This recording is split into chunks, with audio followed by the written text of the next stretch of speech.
દોસ્તો, અમદાવાદમાં બનેલી પ્લેન ક્રેશ દુર્ઘટનામાં ગુજરાત રાજ્યના પૂર્વ મુખ્યમંત્રી વિજયભાઈ રૂપાણીના અવસાનને આજે અઠવાડિયું થયું છે. છતાં પણ પરિવારના સભ્યો એમની દીકરીનું રુદન જે છે ઓછું નથી થઈ રહ્યું. કારણ કે આ પરિવાર પર જ્યારે આપ તૂટી પડ્યું છે, અચાનક જ આ દુર્ઘટના ઘટી અને પરિવારના સભ્યો જે છે વેરણ શેરણ થઈ ગયા અને વિખાઈ ગયા. એક પરિવારનો સ્તંભ તૂટી ગયો હોય એવું લાગી રહ્યું છે. ત્યારે દોસ્તો, એમની દીકરીની આ વાતો સાંભળીને તમે પણ રડી પડશો. આખરે નાનપણથી જ પોતાના પિતાનો પ્રેમ મેળવનારી દીકરીએ પોતાના બાપ વિશેની સંવેદના વ્યક્ત કરી હતી અને પત્ર લખ્યો હતો અને એના શબ્દો ખૂબ જ સંવેદનશીલ હતા, જેને સાંભળીને ભલભલાના રૂવાડા ઊભા થઈ જાય. હવે એક બાપ વગરની દીકરીની એક આ કરુણ ઘટના આજના વિડીયોમાં અમે તમને જણાવીશું કે એમની દીકરીએ ક્યાં વાતો રજૂ કરી છે અને શું એમની વાતો છે, શબ્દો શું છે તે જણાવીશું. એ પહેલા વિડીયોમાં આગળ વધીએ તે પહેલા કોમેન્ટ બોક્સના માધ્યમથી આપ સ્વર્ગસ્થ વિજયભાઈ રૂપાણી અને એની સાથે મૃત્યુ પામેલા 300થી વધારે જે નિર્દોષ લોકો છે, દિવંગત આત્માઓ, એમના આત્માના શાંતિ માટે આપ કમેન્ટ બોક્સમાં ઓમ શાંતિ અવશ્ય લખજો અને એમના માટે પ્રાર્થના અવશ્ય કરજો. અને ચેનલ ઉપર જો તમે પહેલી વાર આવ્યા હોય અને અમારી યુટ્યુબ ચેનલને સબસ્ક્રાઇબ ન કરી હોય તો નીચે રહેલું બેલ આઇકન દબાવીને અમારી યુટ્યુબ ચેનલને અવશ્ય સબસ્ક્રાઇબ કરી લેવાની જવાબદારી તમારી છે. સાથે દોસ્તો, અમે તમને જણાવી દઈએ કે વિજયભાઈ રૂપાણી કે જેઓ ગુજરાતના પૂર્વ મુખ્યમંત્રી રહી ચૂક્યા હતા, જેમના ઇતિહાસ અને કાર્યકાળ દરમિયાન એમનું જે કાંઈ પણ છે કર્મનિષ્ઠ વ્યક્તિત્વ, એક સંવેદનશીલ વ્યક્તિત્વ, જેના લીધે અનેક એમની લોકચાહના હતી. અને જ્યારે અવસાન થયું ત્યારે અનેક સામાજિક આગેવાનો, આ સાથે રાજકીય નેતાઓ અને કેટલા બધા લોકો એમને મળવા માટે અને એમને શ્રદ્ધાંજલિ એમના પરિવારને આપવા માટે, સાંત્વના પાઠવવા માટે ઉપસ્થિત થયા હતા. એના પણ દ્રશ્યો અને વિડીયો સોશિયલ મીડિયા પર ખૂબ વાયુવેગે ફેલાયા હતા.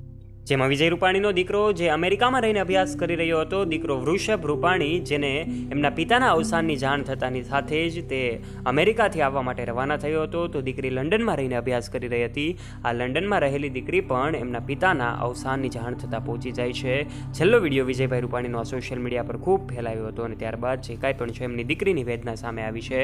દીકરી એમના પિતાને યાદ કરતા રડી પડે છે, ભાવુક થાય છે અને જે દ્રશ્યો સર્જાય છે, એક ઈશ્વર પણ રડી રહ્યા હોય એવું લાગી રહ્યું છે. હવાએ વહેવાનું પણ બંધ કરી દીધું હોય અને ભૂમિએ પણ એવું અલગ જ તે મૌન ધારણ કર્યું હોય એવું લાગી રહ્યું છે. અને એવા સમયે આ દીકરીની વેદના છે એ સોશિયલ મીડિયા પર સૌ લોકો એમને, એમના પરિવારને અને સૌ દિવંગત આત્માઓને શાંતિ માટે પ્રાર્થના કરી રહ્યા છે.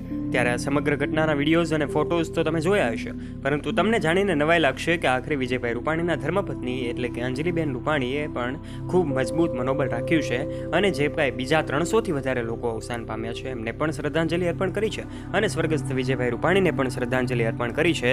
ત્યારે અલગ અલગ લોકો અલગ અલગ માધ્યમથી આ ગુજરાતના ભૂતપૂર્વ મુખ્યમંત્રી એવા વિજયભાઈ રૂપાણી સહિત 300થી વધારે લોકોને સાંત્વના અને એમના પરિવારને સાંત્વના પાઠવી રહ્યા છે. આ 300 લોકો જે અવસાન પામ્યા છે એમના આત્માના શાંતિ માટે પ્રાર્થના કરી રહ્યા છે.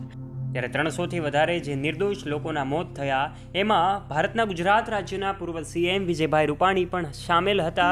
અચાનક જ 3 મિનિટમાં બનેલી આ ઘટનામાં 300થી વધારે લોકોએ પોતાના જીવ ગુમાવ્યા છે, એમના પરિવારે પોતાના સ્વજનો ગુમાવ્યા છે. ત્યારે પરિવારના જુદા જુદા લોકોને પણ મળવામાં આવી રહ્યું છે. આખરે વિજયભાઈ રૂપાણીનો દીકરો પણ હવે પહોંચી ગયો છે, અંતિમ વિધિ એણે પૂર્ણ કરી છે અને હવે શોક સભાઓ પણ અલગ અલગ જગ્યાએ આયોજિત થઈ રહી છે, જેમાં વિજયભાઈ રૂપાણીના સહિત 300થી વધારે જે નિર્દોષ લોકો છે એમના પરિવારને લોકો સાંત્વના પાઠવી રહ્યા છે, એમની માટે પ્રાર્થનાઓ કરી રહ્યા છે. ત્યારે આ સમગ્ર ઘટના વિશે આપ શું કહેવા માંગો છો? આપના વિચારો કમેન્ટ બોક્સના માધ્યમથી અમને અવશ્ય શેર કરજો.